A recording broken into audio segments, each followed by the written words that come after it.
I don't want to be treated like a slave. I want to be treated as a human being, and what's right is right, what's fair is fair. Messy side, loud and clear. This is where people learned how cold the music business can be, even with folks you call family. What made you leave Atlantic and want this new situation here at Motown? I left Atlanta because I wanted to experience some more stuff. Picture it, it's 1997, and 14-year-old Dwayne Michael Carter Jr. signs with Cash Money Records, looking at Birdman like a father figure and seeing a path to greatness right in front of him. For years, everything looked smooth as ice, and Wayne rose into a hip-hop giant dropping classics that fueled the label with hit after hit and global respect. But behind closed doors, that bond was cracking slow and quiet until it finally snapped in public view in 2014, when Wayne hit Twitter with shocking posts about his album, The Carter 5. So what pushed Wayne to that breaking point where he aired it out for the world to see?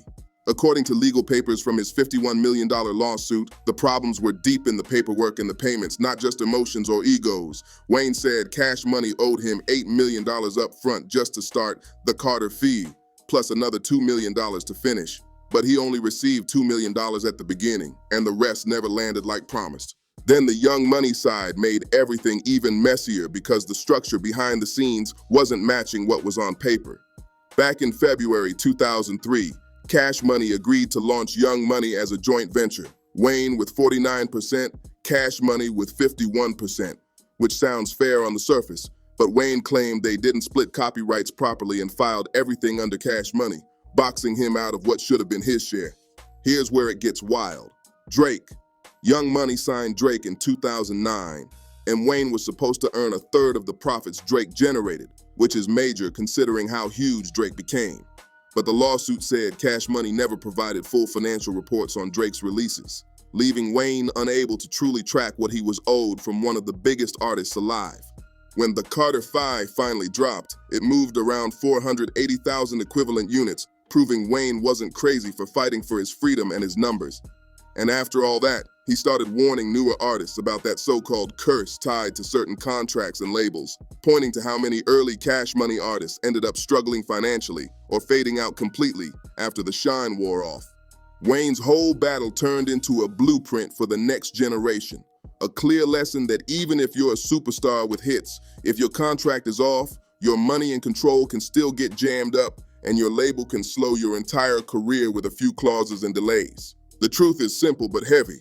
What looks like a family can start feeling like a boardroom when the numbers don't match the promises. And Wayne's case laid it all out for everyone watching, making artists read their deals twice and ask better questions before signing anything. And as Wayne's fight echoed through the industry, another storm was building with a rising star who faced a different kind of pressure and a very modern label trap. A case that showed how even in the streaming era, contracts can freeze your movement and turn your momentum into leverage against you. From one rough contract to another, Megan Thee Stallion's story proved that even with viral momentum and hit records, a deal can hold you back if it's built to drain instead of develop.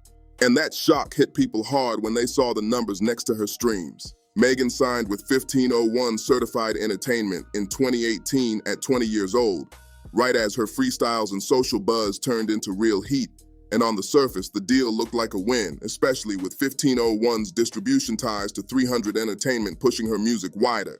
But as Megan blew up, she learned what kind of contract she was truly in. A classic 360 setup where the label gets a slice from almost everything, from music to touring to merch. And when the breakdown started surfacing, fans were stunned by the gap between the revenue and the payout she reportedly received. Even after pulling in more than $7 million from streaming, reports said Megan only saw around $15,000. And that number became the symbol of everything wrong with the deal in the public's eyes, especially since Megan writes her own lyrics and should have been getting full writer royalties too. The money wasn't the only battlefield either. Release control became a weapon when the label allegedly blocked her from dropping new music whenever they wanted leverage, turning her career calendar into a negotiation tool and forcing her to go to court just to put out work the world was begging to hear. When Roc Nation stepped in for management in 2019 to help restructure and protect her interests, 1,501 pushed back and the gridlock got worse, leading to temporary court orders so she could release Sugar and even clear high-profile collaborations like her link-up with BTS, which showed everybody how far this tug of war had gone. Then it got even pettier in the fine print when the label argued that Something for Thee Hotties and Traumazine didn't count as albums and tried to call them mixtapes, which would stretch the contract longer. And that kind of wordplay made the public see how technicalities can trap artists for years. Through all the pressure, Megan kept working, kept dropping, and kept proving her demand couldn't be blocked forever. But the stress, the legal fees, and the ongoing fights showed how heavy these deals can weigh on an artist's mental and creative energy when the contract isn't built to be fair. Eventually, she secured her freedom, but the cost was years of legal smoke and career interruptions that no artist should have to face just to create the music people love. And it made the next situation hit even harder, because it showed a label can also decide which of your projects count while they still eat from all of them. If Megan's situation shocked you, NBA YoungBoy's saga felt like a masterclass in how contract language can stretch a deal forever while a label still collects from every drop you make along the way. YoungBoy signed with Atlantic in late 2017 at just 17 years old, agreeing to a 5-album deal in exchange for a $2 million advance, which sounds life-changing at that age, but the fine print became the real story once the releases started piling up. By 2022, YoungBoy had dropped more than 18 projects and generated massive revenue for the label. Yet he was still tied into that same deal because Atlantic only counted 3 of those releases as official albums, rejecting others over technicalities like cover art changes or live tracks, which let them decide what counted while they still benefited from the streams and the buzz. They controlled key rights too, masters, publishing, and slices from everything including music, touring, and merch. And when YoungBoy said in early 2022 that Atlantic was blocking his momentum, it was a sign that the relationship had reached a breaking point over both creative control and marketing energy. He claimed they even kept his project Colors off certain chart placements after it debuted at number 2, and in a deleted post he warned, "Artists don't sign to Atlantic if you artists. They not go and support you, especially if you live a certain way." A line people read as him speaking on image, headlines, and how support can shift depending on how you're portrayed. Even with all the turbulence, the demand for his music never slowed, and in 2020 he asked for ownership of his recordings, offering to turn in 4 albums to make it happen. But Atlantic refused, which told fans a lot about how heavy leverage can be when a label doesn't want to let go. When renewal time came around in 2022, he turned down a $25 million offer because he felt the label didn't move with integrity. And that choice framed the entire situation as something bigger than money, making it about principles, respect, and the long-term value of his catalog and independence. For artists watching from the outside, the lesson hit hard. Know what counts as an album in your paperwork, know who decides when it counts, and make sure your most successful projects also push you closer to freedom, instead of keeping you in place while everything looks successful from the outside. And if you think Atlantic's reputation for hardball ended there, another story from the same building showed how pressure can come in different shapes, from 360 demands to song choices, with marketing power on the line if you didn't play ball the way the label wanted. Lupe Fiasco's story with Atlantic was a different type of fight, not over whether he could make hits, but over who controlled the direction of his music and who got paid from every corner of his career if he signed the wrong kind of deal. Lupe signed with Atlantic in 2005 with help from Jay-Z, and the early wins were clean. Food and Liquor in 2006 brought Grammy nominations, and The Cool in 2007 went gold, showing he could move culture and charts at the same time. But after The Cool, the tension went up fast. Lupe said Atlantic's leadership pushed him toward a 360 deal, and he remembered being told in 2008, "I cannot guarantee we will promote your records if you are not a 360 artist on the label," which sounded like a hard line. Give up a cut of everything or get less push. Fans weren't having it and organized protests outside Atlantic's offices while launching a petition with over 30,000 signatures just to pressure the label to release Lupe's music the way he envisioned. And that showed how strong his fan base was when it came to protecting his art. When Lasers finally dropped, Lupe said Atlantic forced pop-heavy additions like The Show Goes On and Out of My Head to make the album more commercial while pushing aside songs he wanted to highlight. And even though those records popped, it didn't feel like a win to him because the creative direction wasn't truly his. In 2012, Mike Kaiser, Atlantic's head of Urban, reportedly blocked the release of Battle Scars, saying it wasn't a good look, and Lupe felt the label kept tossing petty curveballs driven by fear and money instead of artistic growth, which made him feel boxed out in the building he helped bring prestige to. Here's the twist most people forget. It wasn't like Lupe couldn't make chart records when he wanted to, because he even gave Bruno Mars the concept for Just the Way You Are, proving he could shape hits at the highest level whenever he chose to. The core problem was ownership and splits, with the label pushing for arrangements that favored them heavily. And in a 2014 interview, Lupe said he felt like a third-class citizen at Atlantic because he refused the 360 structure. And even though he mentally checked out around 2009, he still delivered Lasers, 2011, Food and Liquor 2, 2012, and Tetsuo and Youth, 2015, to complete his contract. Lupe's path showed how standing on principle can cost you mainstream shine in the short term, but it protects your spirit and your creativity for the long run. And his stand inspired a lot of artists to think twice before trading freedom for a marketing promise that might not last. Right when people thought they'd seen every kind of label pressure, another case from the late 90s and 2000s showed how publishing can be held tight for decades, keeping artists from owning the very songs that made them stars in the first place. Back to the 90s for one of the most talked about cases, Maize vs. Bad Boy, a story that made artists rethink how publishing can be locked away, while your music echoes across generations. Maize, born Mason Darrell Betha, signed with Bad Boy and instantly became one of hip-hop's biggest stars. Harlem World dropped in 1997 and went quadruple platinum, and he was all over massive records like Mo Money, Mo Problems, and Been Around the World, with a smooth flow that influenced names like Kanye West and Drake for years to come.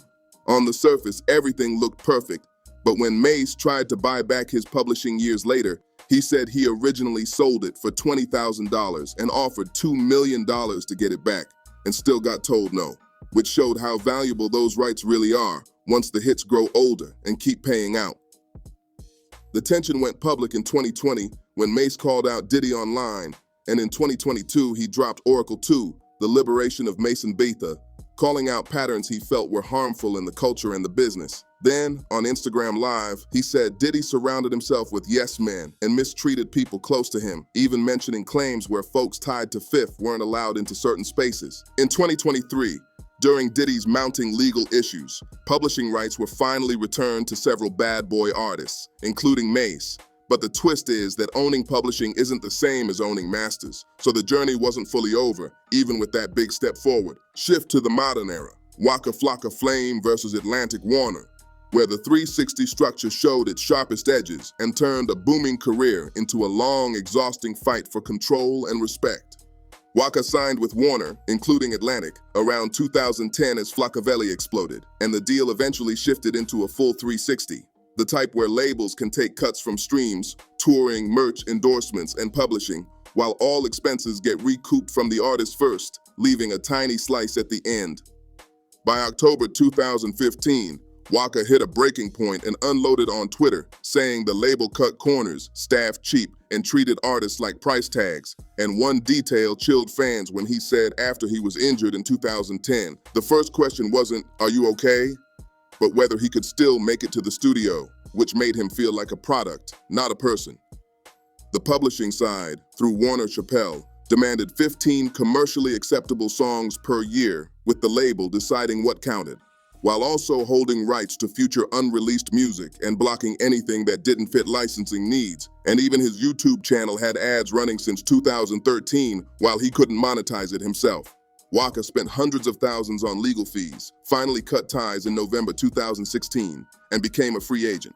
But Warner still controlled parts of his catalog for another 15 years, showing how long contracts can reach even after you walk away, and pushing him to learn the business deeply so he could educate others on how not to fall into the same trap. And if you think this only happens with major conglomerates, the next case proves boutique labels can bring the same pressure, with delays, blocked releases, and money confusion turning a superstar rise into a tug of war behind the scenes. Lil Uzi Vert's fight showed how even a smaller imprint under a major can put your career in a chokehold with delays and approvals that drain your momentum while the fans wait and the numbers stall. Uzi signed with Generation Now in 2015, a label run by DJ Drama and Don Cannon under Atlantic. And at first it was clean, with Love Is Rage shooting him into star territory and building a cult following hungry for everything he dropped.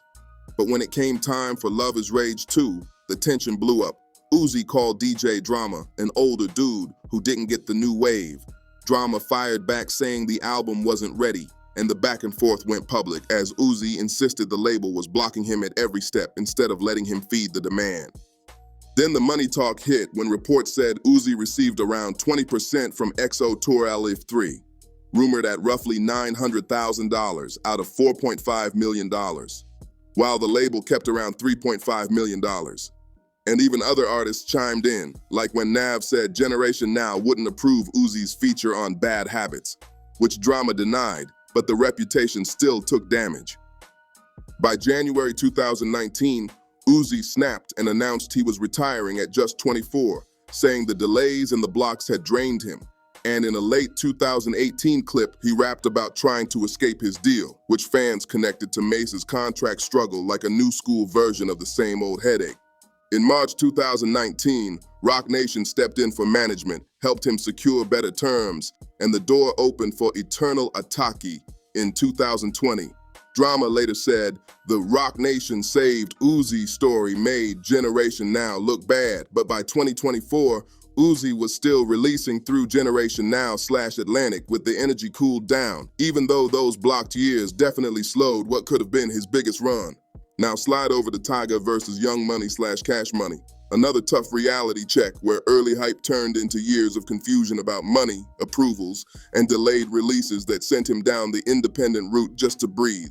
Tyga signed with Young Money/Cash Money in late 2008 while still a teen, right as he was touring with Lil Wayne and living the dream. But later he learned his contract didn't even include an advance, and the lawyer who represented him was also representing the label, which is a huge conflict because an artist's lawyer should always be independent. Even after massive hits like Rack City, 2011, Faded, 2012, Hookah, 2014, and Ayo with Chris Brown, 2015. Tyga said he never received royalty checks for those songs, and by 2017 he estimated Cash Money owed him $12 to $15 million in unpaid royalties. When he tried to leave in 2016, he said he had to pay to exit even though the label allegedly owed him millions. And on top of that, Young Money kept delaying the gold album 18th Dynasty until he finally dropped it independently through Last King's Music and Empire on June 23, 2015, just to get it out to the fans. Tyga later sued Cash Money and Young Money for $10 million over unpaid royalties tied to Careless World, Rise of the Last King, 2012, and Hotel California, 2013, saying a 2016 settlement meant to fix things was never honored, while the label pushed back claiming he owed them due to unrecouped advances, a classic accounting move that keeps artists trapped until the books say otherwise. By April 2019, he quietly dropped the lawsuit, no public settlement, and the financial strain showed with money troubles and repossessions, but he bounced back independently with Taste in 2019, proving a comeback is always possible once you regain control and rebuild your structure. Finally, Creation versus Columbia, a reminder that a viral moment plus a big advance can turn into long-term debt if the business doesn't add up and the follow-through doesn't land the way the label expects. In 2011, the Oakland rapper and director's self-shot Gucci Gucci went viral with 2.5 million views in a month, hit number 57 on the Billboard Hot 100, and made her a cultural moment, leading to a reported $1 million advance from Columbia, which sounded amazing until the reality hit that advances are loans that must be recouped. Her 2012 album Something 'Bout Create flopped with about 3,900 first-week sales and roughly 9,000 total, turning all production, video, and promo costs into debt. By 2014, she posted a statement showing she earned 1 cent in royalties. And by 2016, she said she was about $350,000 in debt with an IRS freeze hitting her account around the holidays over unpaid taxes. In 2020, Gucci Gucci went viral again, and she told fans not to stream it because she still earned $0 while owing Sony $800,000. Then, in October 2023, the song went platinum. But she said the debt didn't change, calling out spaghetti accounting where cross-collateralized budgets and hidden expenses keep artists stuck for years. Sony forgave old debts for artists signed before 2000, but newer acts like Sean didn't qualify, turning her story into one of the clearest examples of how a label can turn your biggest win into a long-running financial headache when the contract math doesn't favor the creator.